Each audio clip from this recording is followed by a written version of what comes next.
ಆ ಹುಡುಗಿ ಮನ್ಸಲ್ಲಿ ನಾನಿದ್ದೀನಿ, ಅದು ನನಗೆ ಕ್ಲಿಯರ್ ಆಗಿ ಗೊತ್ತು. ಹೆಂಗ ಗೊತ್ತು ನಿಂಗೆ?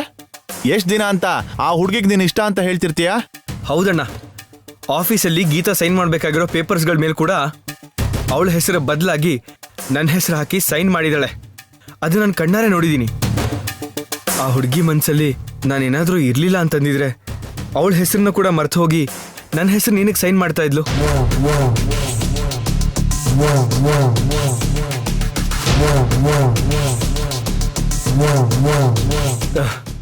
ನೋಡೋಣ, ಗೀತನ್ ಮನ್ಸಲ್ಲಿ ನಾನು ಇದೀನಿ ಅಂತ ನನ್ಗೆ ಗೊತ್ತು. ಆ ಹುಡುಗಿ ಬಾಯಿ ಬಿಟ್ಟು ನನ್ನ ಪ್ರೀತಿನ ಹೂ ಅಂತ ಒಪ್ಕೊಂಡ್ಲು ಅಂತಂದ್ರೆ ಗೀತನ್ ಕರ್ಕೊಂಡು ಹೋಗಿ ಮದುವೆ ಮಾಡ್ಕೊಂಬರೋದಕ್ಕೂ ನಾನು ಸಿದ್ಧಾನೆ.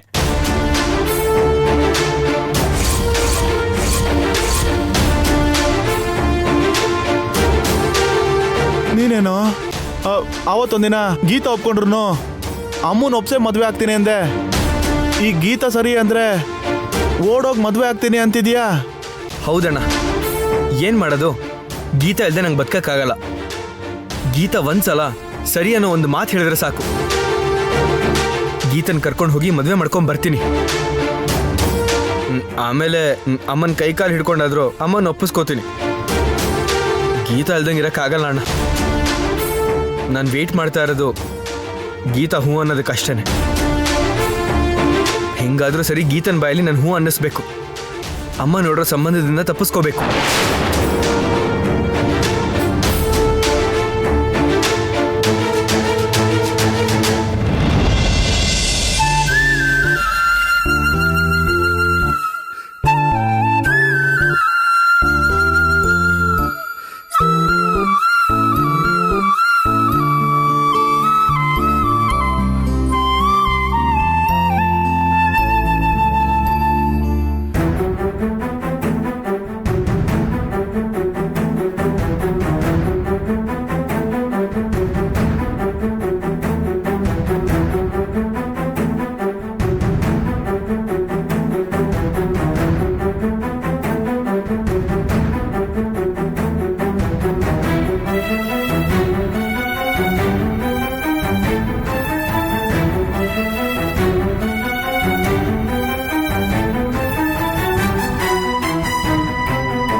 ಇವತ್ತು ನನ್ನ ಲೈಫಲ್ಲಿ ಫಸ್ಟ್ ಟೈಮ್ ನನ್ನ ನೋಡಕ್ಕೆ ಗಂಡಿನ ಕಡೆಯವ್ರು ಬಂದಿದ್ರು.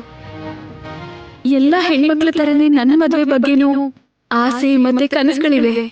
ಆದ್ರೆ ನಾನು ಹುಡುಗನ ನೋಡಕ್ಕೂ ಮುಂಚೆನೆ ಮದುವೆ ಮಾಡ್ಕೋಬಾರ್ದು ಅಂತ ಡಿಸೈಡ್ ಮಾಡಿದ್ದೆ. ಗೀತಾ ತಾನ್ ಮದುವೆ ಮಾಡ್ಕೊಳ್ದೆ ನನ್ನನ್ನು ಮದುವೆ ಮಾಡಿ ಕಳಿಸ್ಕೊಟ್ಟು ಜೀವನ ಪೂರ್ತಿ ಅಪ್ಪ ಅಮ್ಮಂಗೆ ಬೆನ್ನೆಲುಬಾಗಿ ನಿಂತ್ಕೋಬೇಕು ಅನ್ಕೊಂಡ್ಲು. ಈ ನಿಜ ಗೊತ್ತಾದ್ಮೇಲೆ ನಾನು ಹೇಗ್ ಮದುವೆ ಮಾಡ್ಕೊಳ್ಳಿ?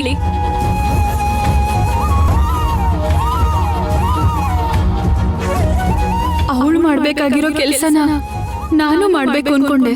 ಅದಕ್ಕೆ ಇವತ್ ನಾನು ನೋಡಕ್ ಬಂದಿದ್ ಗಂಡಿಗೆ ಗೀತನ ಮದುವೆ ಮಾಡ್ಕೊಳ್ಳಿ ಅಂತ ಹೇಳ್ದೆ. ಅವರು ಗೀತನ ಮದುವೆ ಮಾಡ್ಕೊಳ್ತೀನಿ ಅಂತ ಮನೆಯವ್ರ ಎದುರುಗಡೆ ಹೇಳಿದ್ರು. ಅದು ಪ್ರಾಬ್ಲಮ್ ಆಯ್ತು, ಅವ್ರನ್ನ ಕಳಿಸ್ಬಿಟ್ರು.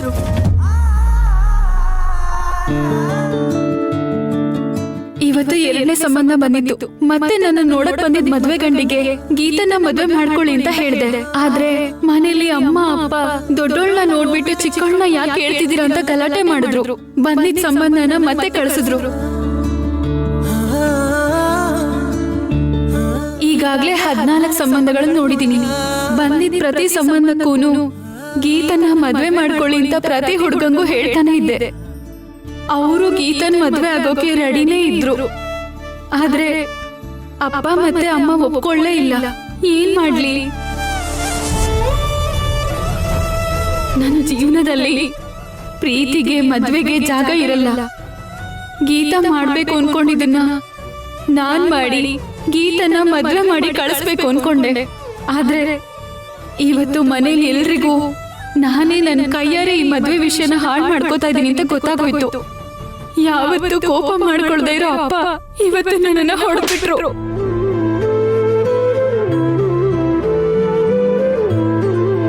ನನ್ನ ಜೀವನದಲ್ಲಿ ಇಂಥ ಪರಿಸ್ಥಿತಿ ಬರತ್ತೆ ಅಂತ ನಾನು ಊಹಿಸೂ ಇರ್ಲಿಲ್ಲ. ಜೀವನದಲ್ಲಿ ಮೊದಲನೇ ಸಲ ಇವತ್ತು ನಾನೊಬ್ಬ ವ್ಯಕ್ತಿನ ಇಷ್ಟಪಟ್ಟೆ.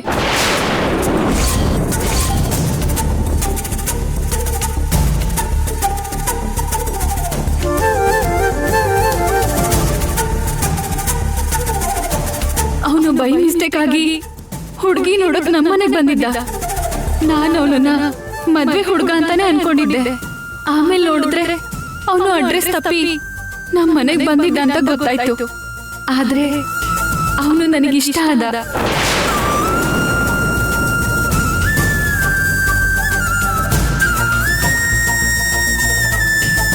ಅಡ್ರೆಸ್ ತಪ್ಪಿ ನಮ್ಮ ಮನೆಗ್ ಬಂದಿದ್ದ ಹುಡುಗನ ಹೆಸರು ಬಾಲಾಜಿ.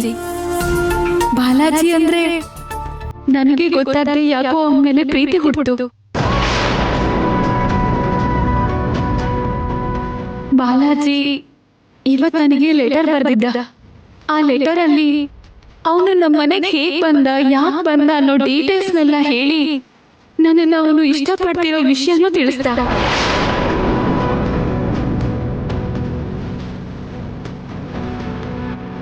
ನನಗೆ ಗೊತ್ತೇ ಇದೆ, ನಾನು ಬಾಲಾಜಿನ ಇಷ್ಟಪಡೋದಕ್ಕೆ ಶುರು ಮಾಡಿದೆ.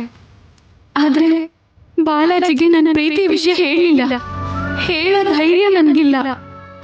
ಬಾಲಾಜಿ ವಿಷಯ ಅಲ್ಲ, ಯಾವ ವಿಷಯನೂ ನನ್ನ ಗೀತನ ಹತ್ರ ಮುಚ್ಚಿಡಲ್ಲ. ಆದ್ರೆ ಈ ವಿಷಯ ಹೇಳಕ್ಕಾಗದೆ ಒದ್ದಾಡ್ತಿದ್ದೀನಿ. ಹೇಳೋದು ಇಲ್ಲ.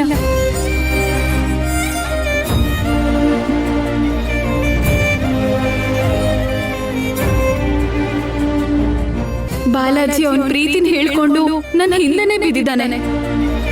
ಆದ್ರೆ ಅವನಂದ್ರೆ ನಂಗೆ ಇಷ್ಟ ಅಂತ, ಅವನನ್ನ ಪ್ರೀತಿಸ್ತಿದ್ದೀನಿ ಅಂತ ಅವನ ಹತ್ರ ಒಪ್ಕೊಳ್ಳೋ ಧೈರ್ಯ ನನ್ಗಿಲ್ಲ. ಯಾವುದೋ ಒಂದು ಭಯ ನನ್ನನ್ನ ಅದರಿಂದ ತಡಿತಾ ಇದೆ. ಅದಕ್ಕೆ ಬಾಲಾಜಿಗೆ ನೀನಂದ್ರೆ ಇಷ್ಟ ಇಲ್ಲ, ನನ್ನ ಹಿಂದೆ ಬೀಳ್ಬೇಡ ಅಂತ ಹೇಳ್ತಾನೆ ಇದ್ದೀನಿ. ಇವತ್ತು ಆಫೀಸಿಗೆ ಹೋಗಿದ್ದೆ. ಆಫೀಸಿಗೆ ಹೋದ್ಮೇಲೆ ಒಂದು ಆಘಾತಕರ ವಿಷಯ ಗೊತ್ತಾಯ್ತು. ಬಾಲಾಜಿ ಕನಕಲಕ್ಷ್ಮಿ ಅವ್ರ ಮಗ ಅಂತ ಗೊತ್ತಾಯ್ತು.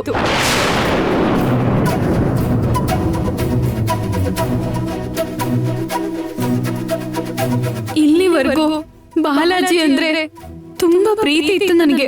ಆದ್ರೆ ಅವನು ಕನಕಲಕ್ಷ್ಮಿ ಅವ್ರ ಮಗ ಅಂತ ಗೊತ್ತಾಗ್ತಿದ್ದ ಹಾಗೆ ನನಗದನ್ನ ಅರಗಿಸ್ಕೊಳ್ಳೋಕೆ ಆಗ್ಲಿಲ್ಲ. ಒಂದ್ ಮದ್ವೆಗೆ ಹೋದಾಗ ಅಮ್ಮ ಬೈ ಮಿಸ್ಟೇಕ್ ಆಗಿ ಕನಕಲಕ್ಷ್ಮಿ ಅವ್ರ ಮೇಲೆ ಅರ್ಶನ ತಟ್ಟೆ ಬೀಳಿಸ್ಬಿಟ್ಲು. ಅದಕ್ಕೆ ಕನಕಲಕ್ಷ್ಮಿ ಅಮ್ಮಂಗೆ ಕೈ ಮಾಡಿದ್ರು. 10 ಜನರ ಎದುರುಗಡೆ ಅಮ್ಮಂಗೆ ಕಪಾಳ ಕೊಡಿದ್ಲು.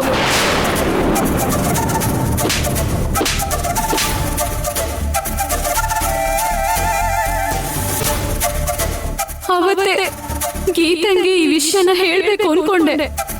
ಆದ್ರೆ ಗೀತಂಗೆ ಹೇಳ್ಬಾರ್ದು ಅಂತ ಅಮ್ಮ ಮಾತು ತಗೊಂಡ್ರು. ಅಮ್ಮಂಗ ಅವತ್ತಾಗಿದ್ದ ಅವಮಾನನ ನನಗೆ ಇವತ್ತಿಗೂ ಮರೆಯಕ್ಕಾಗ್ತಿಲ್ಲ. ಅಮ್ಮ ಅನುಭವಿಸಿದ ಯಾತನೆ ಇವತ್ತಿಗೂ ನನ್ನ ಕಣ್ಣಿಗೆ ಕಟ್ಟದ ಹಾಗಿದೆ.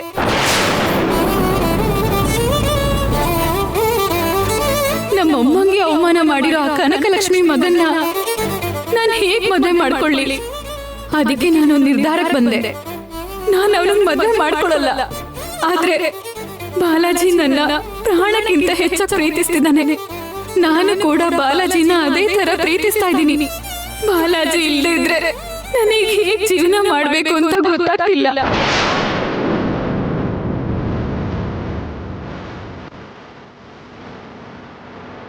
ಆದ್ರೆ ಅಮ್ಮಂಗ ಅವಮಾನ ಮಾಡಿರೋ ಮನೆಗೆ ಸೊಸೆಯಾಗಿ ಹೋಗೋದು ನನಗಿಷ್ಟ ಇಲ್ಲ. ಹಾಗೆ ಬಾಲಾಜಿ ಇಲ್ಲದೆ ನನಗೆ ಬದುಕೋಕ್ಕೂ ಇಷ್ಟ ಇಲ್ಲ. ಏನ್ ಮಾಡ್ಬೇಕು ಅಂತಾನೆ ಗೊತ್ತಾಗ್ತಿಲ್ಲ. ಸತ್ತೋಗ್ಬಿಡ್ಬೇಕು ಅನಿಸ್ತಾ ಇದೆ. ಪ್ರತಿ ಕ್ಷಣ ಬಾಲಾಜಿನೇ ನನ್ನ ಕಣ್ಣು ಮುಂದೆ ಬರ್ತಾ ಇದ್ದಾನೆ.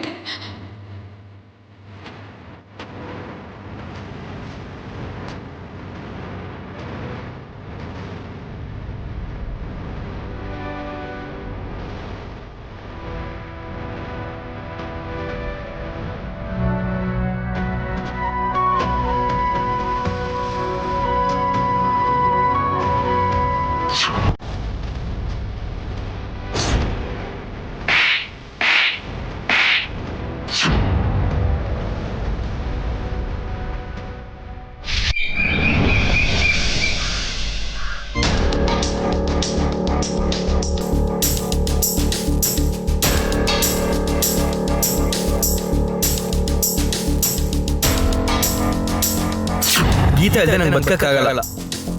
ಗೀತಾ ಒಂದ್ಸಲ ಸರಿ ಅನ್ನೋ ಒಂದು ಮಾತು ಹೇಳಿದ್ರೆ ಸಾಕು. ಗೀತನ್ ಕರ್ಕೊಂಡು ಹೋಗಿ ಮದುವೆ ಮಾಡ್ಕೊಂಡ್ ಬರ್ತೀನಿ.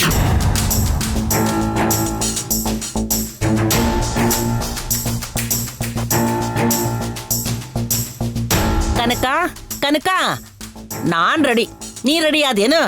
ಅಷ್ಟಕ್ಕೂ ಇವರೆಲ್ಲ ರೆಡಿ ಆಗೋದ್ರೊಳಗ ಇನ್ನೂ ಒಂದ್ ತಾಸ ಆಗುತ್ತ ಏನ?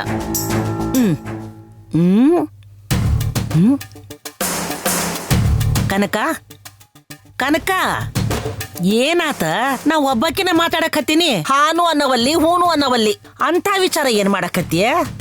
ಗೋವಿಂದನ ವಿಷಯವಾ? ಇನ್ನೇನೈತೆ ಅವನ ಸಲುವಾಗಿ ವಿಚಾರ ಮಾಡಕ? ಬಟ್ಟೆ ತಗೊಳಕ್ ಹೊಂಟೇವಿ, ಹುಡುಗಿನೂ ನೋಡ್ತೀವಿ, ಹಣ್ಣು ಕಾಯಿ ಇಟ್ಟು ಬರ್ತೀವಿ, ಮದ್ವಿ ಕಾರ್ಯನೂ ಮುಗಿಸ್ತೀವಿ. ಅವ ನಿನಗ ದವಾಖಾನೆಗ ಮಾತು ಕೊಟ್ಟ ನೆನಪೈತಿಲ್ಲ? ಅವತ್ತವ ಅವ್ರಪ್ಪನ ಬಲವಂತಕ್ಕ ಇಲ್ಲ ನಾನ್ ಸತ್ತೋತೀನಿ ಅನ್ನೋ ಭಯಕ್ಕ ನನಗ ಮಾತು ಕೊಟ್ಟಾನ್. ಖರೆ ಅವ ಮಾತಿನ ಮ್ಯಾಗ ನಿಲ್ವಲ್ಲ. ಖರೇನ ಆ ಆಕ್ಸಿಡೆಂಟ್ನ ಓಡಿಸ್ಕೊಂಡ್ ಹೋಗಿ ಮದ್ವಿ ಮಾಡ್ಕೊಳ ಹಂಗ ಕಾಣತಾನ. ಏನನ್ನಕತ್ತೀಯ ನೀನು? ಛೇ, ಹಂಗೆಲ್ಲ ಮಾಡೋದಿಲ್ಲವ. ನಾನು ನೆನ್ನಿತನ ಹಂಗ ಅನ್ಕೊಂಡಿದ್ದೆ. ಆದ್ರ ಅವ ಆಕಿ ಮಾಯದೊಳಗ ಚಂದ ಬಿದ್ದಾನ, ಪ್ರೇಮದಾಗ ತೇಲಾಡಕತನ. ಆ ಆಕ್ಸಿಡೆಂಟ್ ಇನ್ನ ಇವನು ಪ್ರೇಮಕ್ಕ ಸರಿ ಅಂತ ಹೇಳಿಲ್ಲಂತ. ಆಕಿ ಸರಿ ಅಂತ ಅಂದ್ರ ಇವ ಆಕಿನ ಕರ್ಕೊಂಡ್ ಹೋಗಿ ಮದುವೆ ಮಾಡ್ಕೊಂಡ್ ಬರಾಕ ರೆಡಿ ಅದಾನ. ಹೌದಾ? ಈ ಕ್ವಾಣಗಂತ ಧೈರ್ಯ ಹೆಂಗ್ ಬಂತು ಅಂತೀನಿ. ಈಗ ಅವನ್ನ ಇಲ್ಲಿ ಕರೆದು 4 ಕಪಾಳಕ್ ಹೊಡೆದು ದೇವ್ರ ಮುಂದೆ ಆಣಿ ಮಾಡ್ಸೋಣಂತ. ಅವ ಆಕಿನ ದೇವತೆ ಹಂಗ ಲವ್ ಮಾಡತಾನ. ಈಗ ಯಾವ ದೇವರು ದೇವತೆ ಏನು ಮಾಡಂಗಿಲ್ಲ. ಹೆಂಗಾರ ಮಾಡಿ ಈ ಮದ್ವಿ ಮಾಡಾಕ ಬೇಕ. ಅದ್ರ ಬಗ್ಗೆನೇ ಯೋಚನೆ ಮಾಡಾತೀನಿ. ಈ ಜಗಳ ಗಂಟಿ ಒಳ್ಳೆ ಉಸಾಬರಿ ತಂದಿಟ್ಲು. ಹಿಂಗ ಕಾಡಕತ್ತಾಳಲ್ಲ.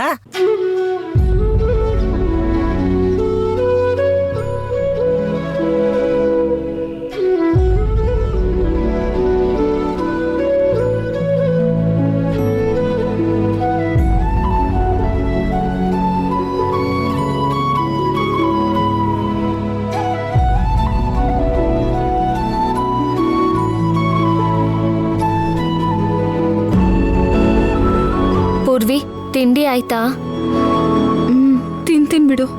ಏನ್ ತಿಂತೀನಿ? ಆಫೀಸಿಗೆ ಟೈಮ್ ಆಯ್ತು, ತಿಂದು ಹೊರಡು. ಆಮೇಲೆ ತಿಂತೀನಿ. ನಾನು ಇವತ್ತು ಆಫೀಸಿಗೆ ಬರ್ತಿಲ್ಲ. ಆಫೀಸಿಗೆ ಬರೋದಿಲ್ವಾ? ಅದೆಲ್ಲ ಆಗಲ್ಲ. ನೀನ್ ಆಫೀಸಿಗೆ ಬರ್ಲೇಬೇಕು. ನಡಿ, ಟಿಫಿನ್ ಮಾಡು. ಗೀತಾ ಪ್ಲೀಸ್ ಮಾತಾಡ್ಬೇಡ, ನಡಿ ಬಾ. ಹೇಳದ್ ಕೇಳು ಗೀತಾ. Nice colour.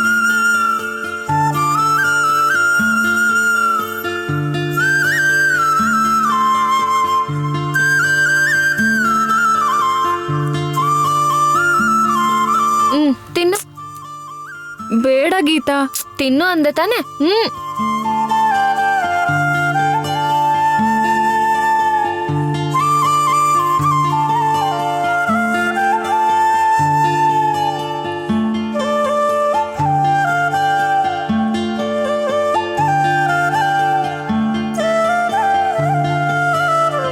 ಹೋಗು, ಹೋಗಿ ರೆಡಿ ಆಗು. ಅದ್ ಹಾಗಲ್ಲ ಗೀತಾ, ದಯವಿಟ್ಟು ಅರ್ಥ ಮಾಡ್ಕೋ. ನನಗ ಆ ಕೆಲ್ಸ ಬೇಡ. ನೀನು ಆ ಕೆಲ್ಸನ್ ಬಿಟ್ಬಿಡು. ಇನ್ ಒಂದ್ ಮಾತು ಆಡ್ದೆ. ಹೋಗು, ಹೋಗ್ ರೆಡಿ ಆಗು. ಎದ್ದೇಳು, ಹೋಗು.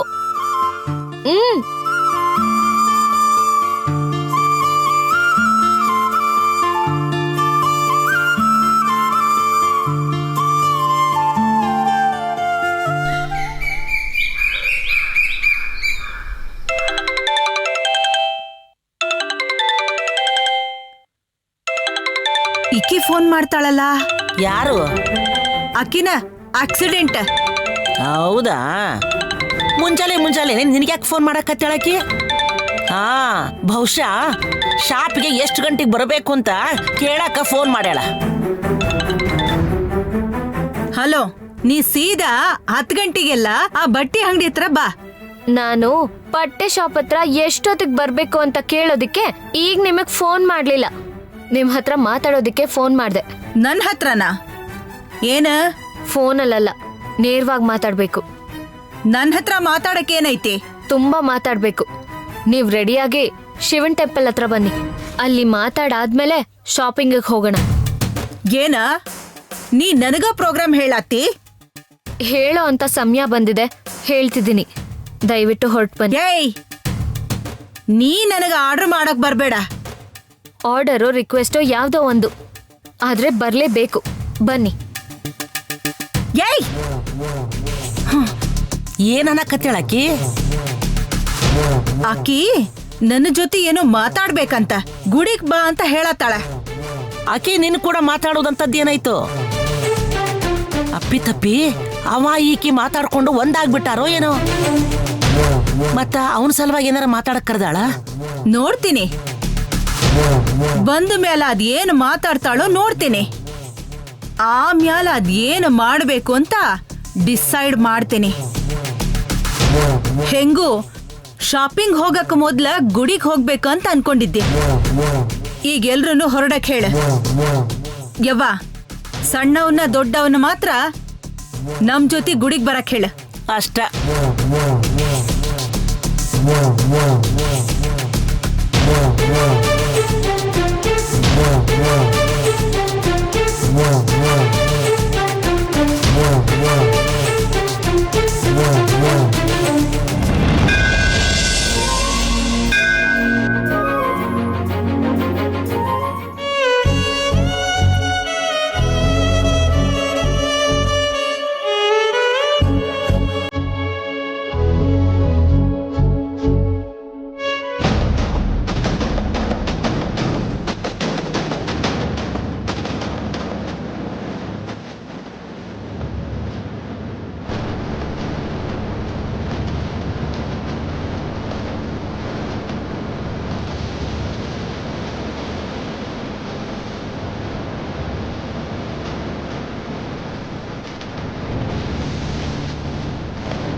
ನಾ ಯಾವುದೇ ಶುಭ ಕಾರ್ಯ ಮಾಡುವಾಗ ದೇವರ ದರ್ಶನ ಮಾಡ್ಕೊಳ್ದ, ಆ ದೇವರ ಆಶೀರ್ವಾದ ತಗೊಳ್ದ ಮಾಡಂಗಿಲ್ಲ.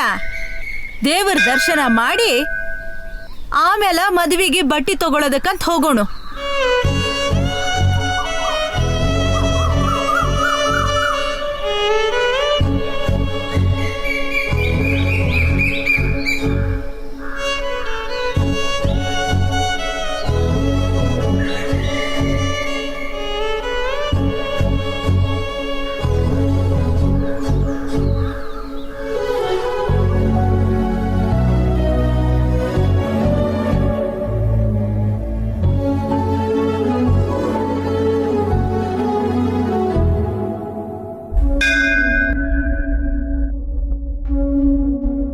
ಬರ್ರಿ, ಪ್ರದಕ್ಷಿಣೆ ಹಾಕೋಣ.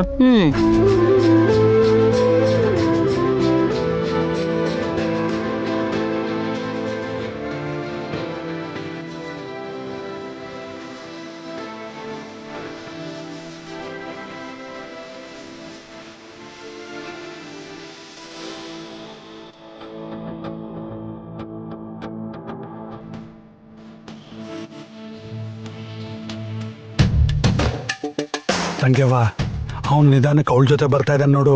ನಾವಿಲ್ಲಿದ್ದೀವಿ ಅಂತ ಬೇಕು ಅಂತಾನೆ ನಿಧಾನಕ್ಕೆ ನಡ್ಕೊಂಡು ಆಕೆ ಜೊತೆ ಪ್ರದಕ್ಷಿಣೆ ಆಗ್ತಾ ಇದ್ದಾನೆ ನೋಡು. ಮೊದ್ಲು ಆಕಿನ ಇಲ್ಲಿ ಬರಕ್ ಹೇಳು. ಆಕಿ ನಿನ್ ಜೊತೆ ಏನ್ ಮಾತಾಡ್ತಾಳಂತ ಮೊದ್ಲು ಕೇಳು. ಎಲ್ಲದಕ್ಕೂ ಅರ್ಜೆಂಟ್ ಮಾಡ್ಬೇಡ್ರಿ. ಅವ ಅಕ್ಕಿನ ಜೋಡಿ ಬಂದ್ರ ಅವ್ರ ಅನ್ಕೊಂಡಂಗ ಆಗಕ್ ಬಿಡ್ತೀನೇನ? ಬಿಡಲ್ಲ. ಆಕಿ ಏನೋ ಮಾತಾಡ್ಬೇಕಂತ ಕರ್ದಾಳ. ಖರೇನ ಅದು ಮದ್ವೆ ವಿಷಯ ಅಂತೂ ಆಗಿರಂಗಿಲ್ಲ. ಕೇಳೋಣ, ಅಕ್ಕಿ ಅದೇನ್ ಹೇಳ್ತಾಳ ಆಕಿ ಏನ ಮಾಡಿದ್ರು ನಮ್ಮನ್ ದಾಟಿ ನಮ್ಮನ್ ಮೀರಿ ಏನೂ ಮಾಡಕ್ಕಾಗಂಗಿಲ್ಲ.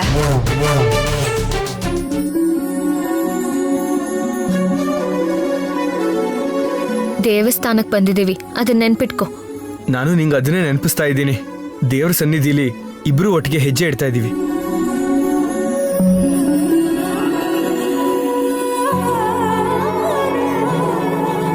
ನೀ ಇದಕ್ಕೆ ಅಂತ ಹೆಜ್ಜೆ ಇಡೋದನ್ನ ನಿಲ್ಸಿದ್ರೆ ನಾನು ಮುಂದಕ್ಕೆ ಹೋಗಲ್ಲ ಗೀತಾ. ನಿನಗೋಸ್ಕರನೇ ಕಾಯ್ತಾ ಇರ್ತೀನಿ. ನಿನ್ ಜೊತೆನೆ ನಡೆಯೋದಕ್ಕೆ ಪ್ರಯತ್ನಿಸ್ತೀನಿ. ಇದು ಬರೀ ದೇವಸ್ಥಾನದಲ್ಲಿ ಮಾತ್ರ ಅಲ್ಲ, ಜೀವನದಲ್ಲೇ ಜೀವನ ಪೂರ್ತಿ ನಿನ್ ಜೊತೆನೆ ನಡಿಬೇಕು ಅಂತ ನಾನು ಪ್ರಯತ್ನಿಸ್ತಿದ್ದೀನಿ. ನನ್ ಜೊತೆ ಇದ್ದು ಜೀವನ ಪೂರ್ತಿ ನಡಿಬೇಕು ಅಂದ್ರೆ ಅದು ನಿನ್ನ ಕಲ್ಪನೆ ಅಷ್ಟೆ. ಇಲ್ಲದೆ ಇರೋ ಆಸೆಗಳನ್ನ ಇಟ್ಕೋಬೇಡ. ಇದಕ್ ಮುಂಚೆನೂ ಹೇಳಿದ್ದೆ, ಯಾವಾಗ್ಲೂ ಇದನ್ನೇ ಹೇಳೋದು. ಇಲ್ಲಿಗೆ ನಿಲ್ಸು. ಗೀತಾ,